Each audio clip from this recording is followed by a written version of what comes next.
नमस्कार मंडळी, गौरीज किचन आणि बरेच काहीमध्ये मी गौरी तुमच्या सर्वांचं खूप खूप स्वागत करते। मंडळी, आज आपण बनवणार आहोत फणसाच्या कुयरीची भाजी। छान वाटलं ना ऐकून?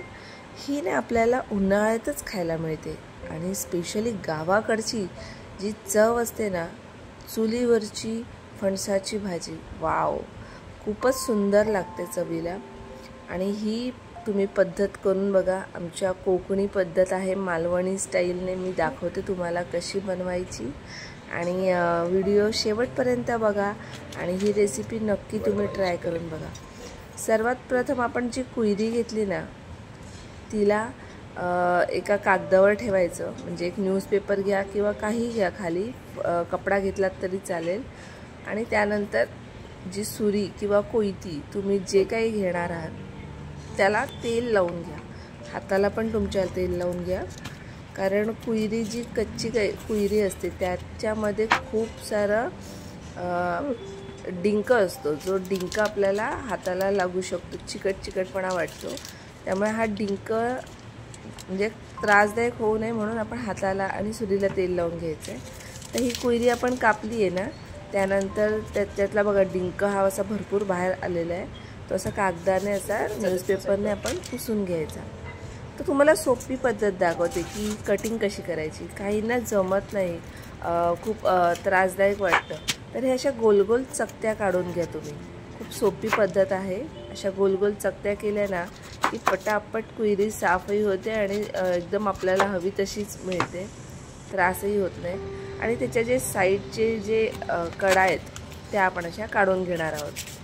आता मी कोकणात तर जाणार आहे काही दिवसांनी, पण आत्ता नाही आहे, म्हणून एक फील घेण्यासाठी। आता मुंबईत कोकणातला फील येत नाही, पण तरीसुद्धा मी अशी बाहेर आमच्या बाल्कनीमध्ये बसून ही कुयरी कटिंग करते आहे, त्यामुळे मला असं फील येते की असं गावाकडे आलो आहे असं।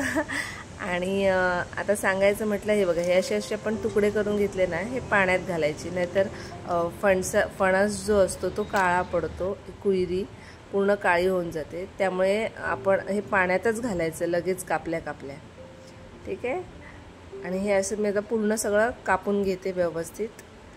तुम्हाला आवडते का कुयरीची भाजी?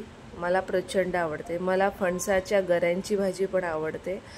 मी खरं सांगायला गेलं तर जेवताना नुसतीच ही भाजी खाते, पोळी चपाती काही नसतं, आपण नुसती भाजी खायची आणि पोट भरायचं। आहा, म्हणजे ह्या भाज्या ह्या उन्हाळ्यात खायला मिळतात आपल्याला, त्यामुळे मनसोक्त खाऊन घ्यायची, मला प्रचंड आवडते।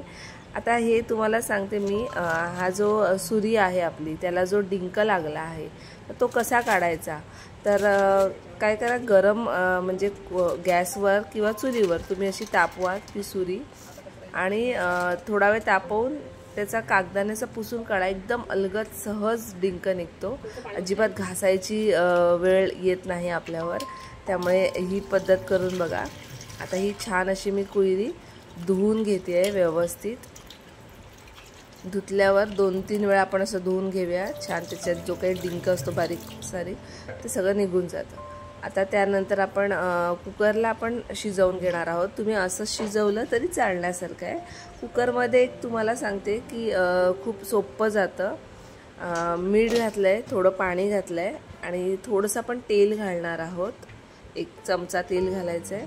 आणि कुकरला आपण याच्यात 3 शिट्ट्या काढून घ्यायच्या आहेत। 2 ते 3 शिट्ट्या खूप होतात, कारण हा खूपच कोवळा फणस आहे, त्यामुळे पटकन शिजणार आहे। जर थोडासा हार्ड असतो त्याला एक साधारण 4 ते 5 शिट्ट्या काढायच्या, म्हणजे तो व्यवस्थित छान शिजला जातो। आणि तुम्ही बाहेर शिजवत असाल तर तुम्ही आधीमध्ये चेक करून बघा तो शिजला आहे की नाही सुरी घालून। आता हे आपलं मस्त छान शिजलेले आहेत आणि मी शिट्ट्या काढून घेतल्या आहेत। मी 3 शिट्ट्या काढल्या आणि कुकर थोडा थंड करून घेतला आणि त्यानंतर खोलून आपण काढणार आहोत। आता यातलं जे पाणी असतं ते आपण पूर्ण पाणी गाळून घेणार आहोत, एकदम कोरडं करायचं आहे। आणि आता हा जास्त हार्ड नाही आहे, कोवळा आहे, पण तरी मी चेचून घेते त्याला व्यवस्थित असा। खलबत्त्याचा जो दगड असतो त्याने मी आता चेचून घेते। आपण सगळं असं चेचून छान घेणार आहोत आणि आता याच्यात मी थोडेसे मसाले टाकणार आहे। मसाले टाकायचं कारण असं की आपण म्हणजे मसाले जे असतात ते खूप छान असे त्याला मुरतात व्यवस्थित। भाजीत न टाकता मी थोडे मसाले आत्ता टाकणार आहे आणि थोडे मसाले आपण भाजीत टाकणार आहोत। तर यामध्ये मी आता 1 चमचा हळद टाकणार आहे।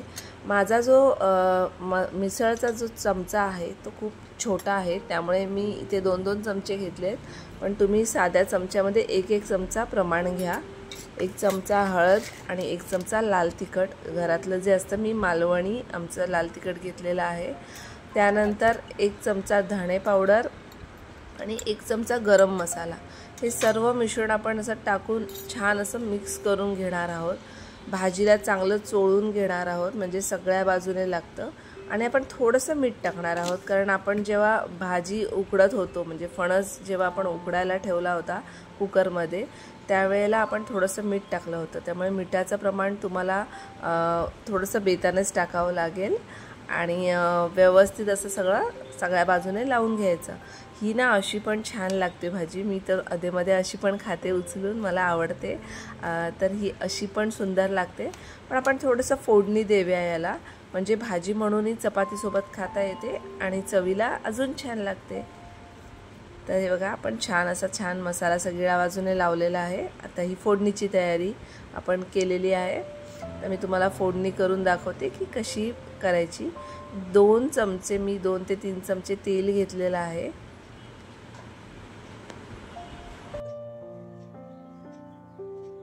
त्यात 1 चमचा आपण ड्राई टाकणार आहोत। जर छोटा चमचा असल्यामुळे मी 2-2 चमचे दाखवते, तर तुम्ही 1च चमचा टाका।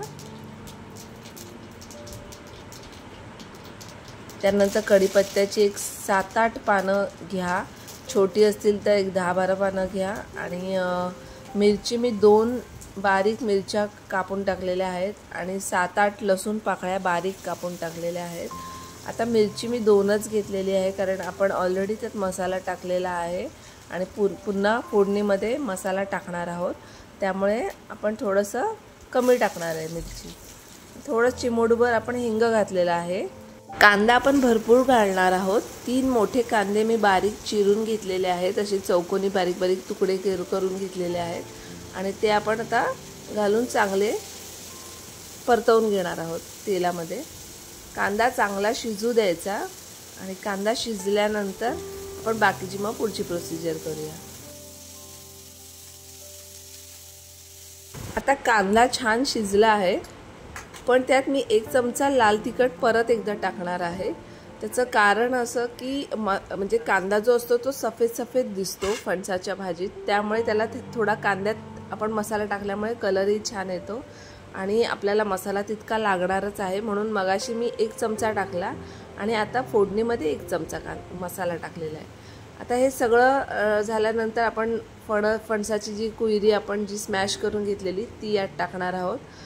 आता त्यानंतर आपण यात ओल्या नारळाचा कीस टाकणार आहोत। कोकणी माणसाचं स्पेशल ओला नारळ तर आम्हाला जेवणात लागतोच। हा आपण 1 पाव वाटी घेतलेला आहे ओला नारळाचा कीस आणि तो पण आपण चांगला मिक्स करून घेणार आहोत आणि झाकण मारून एक 5 मिनिटं आपण भाजी शिजवून घ्यायची।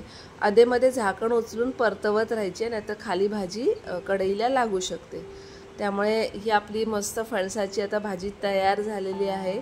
यात तुम्हाला सांगू, आपण जो जवळा करतो सुका जवळा, तो जवळा जरी यात टाकला ना तर भाजीला अजून छान चव येते, खूप छान लागते। पण आज मी जवळा न टाकता दाखवलेली आहे। नेक्स्ट टाइम मी तुम्हाला जवळा टाकून फणसाची कुयरीची भाजी नक्कीच दाखवेन।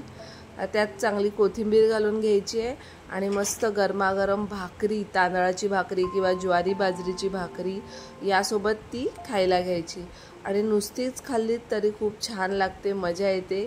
आज दिवसभर मी नुसतीच खाणार आहे आणि खूप सारी धमाल करणार आहे।